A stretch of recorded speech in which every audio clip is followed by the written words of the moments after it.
আপনি কি কখনো ভেবেছেন যে মানুষটাকে আমরা বলতাম দ্য স্ট্রংগেস্ট, যার সামনে দাঁড়ানোর সাহসও কারো ছিল না, সে মানুষটা কিভাবে হেরে গেল? আজ আমরা কথা বলবো গোজো সাতোরুর মৃত্যু নিয়ে। কিন্তু প্রশ্নটা শুধু কে জিতল না, প্রশ্নটা হলো গোজো কি নিজের আত্মবিশ্বাসে হেরে গেল, নাকি সুকুনা শুরু থেকেই এক ধাপ এগিয়ে ছিল, নাকি জুজুৎসু কাইজেন আমাদের শিখিয়েছে স্ট্রংগেস্ট হওয়াও যথেষ্ট না? আজকের এই ভিডিওতে আমরা আবেগ নয়, fact plus strategy plus character psychology দিয়ে এই লড়াইটা ভেঙে দেখব। গোজো সাতোরু শুধু একজন সর্সারার না, সে ছিল 6 আইজ ইউজার, লিমিটলেস টেকনিকের মাস্টার, ইনফিনিটির মালিক, আর সবচেয়ে বড় কথা, সে নিজেই জানত সে অপ্রতিরোধ্য।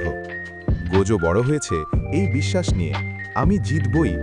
এই বিশ্বাসই তাকে বানিয়েছে স্ট্রংগেস্ট, আবার এই বিশ্বাসই হয়তো তার পতনের বীজ বপন করেছে। গোজোর একটা বড় বৈশিষ্ট্য, সে ভয় পায় না। সে লড়াইকে দেখে খেলা হিসাবে, সে হাসে, ঠাট্টা করে, এমনকি মৃত্যুর মুখেও। অনেকে একে বলে ওভার কনফিডেন্স বা বুল চেল অ্যাটিটিউড। কিন্তু প্রশ্ন হলো, এই অ্যাটিটিউড কি তাকে দুর্বল করেছিল, নাকি এটা ছিল তার শক্তিরই অংশ? এখন আসি সুকুনাতে। সুকুনা কোনো সাধারণ ভিলেন না।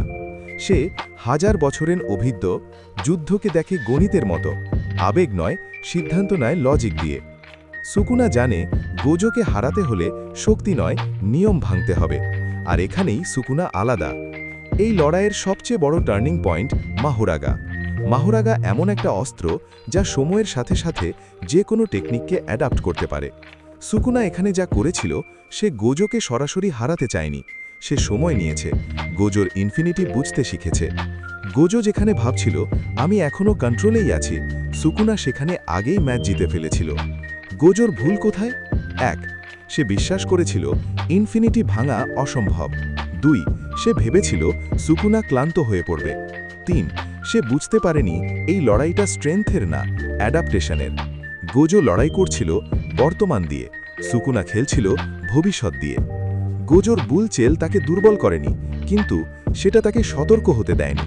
সে ওয়ার্স্ট কেস সিনারিও ভাবেনি। আর জুজুৎসুর জগতে এক মুহূর্তের ঢিলেমি মৃত্যু ডেকে আনে। সুকুনা শক্তিশালী ছিল, কিন্তু তার আসল শক্তি ছিল মাইন্ডসেট, প্ল্যানিং আর পেশেন্স। সে জানত স্ট্রংগেস্ট হারাতে হলে স্ট্রং হতে হয় না, স্মার্ট হতে হয়। গোজোর মৃত্যু মানে পাওয়ার অ্যালোন ইজ নট এনাফ। শিক্ষকও ভুল করতে পারে, নতুন প্রজন্মকে এগোতে দিতে হয়। গোজো মরেছে, কিন্তু তার আইডিয়াল বেঁচে আছে। তাহলে উত্তর কি? গোজো কি বুলচিল ছিল? হ্যাঁ, একটু ছিল। সুকুনা কি বেশি শক্তিশালী ছিল? শারীরিকভাবে না, কৌশলগতভাবে অবশ্যই। এই লড়াই আমাদের শিখিয়েছে স্ট্রংগেস্ট হওয়াই শেষ কথা না, শেষ কথা হলো কে শেষ পর্যন্ত টিকে থাকতে পারে। আশা করি ভিডিওটা আপনাদের ভালো লেগেছে। লাইক দিয়ে আপনার সাপোর্ট দেখান, আর এমন আরও ভিডিও পেতে সাবস্ক্রাইব করে আমাদের সাথেই থাকুন। দেখা হবে পরের ভিডিওতে। ধন্যবাদ।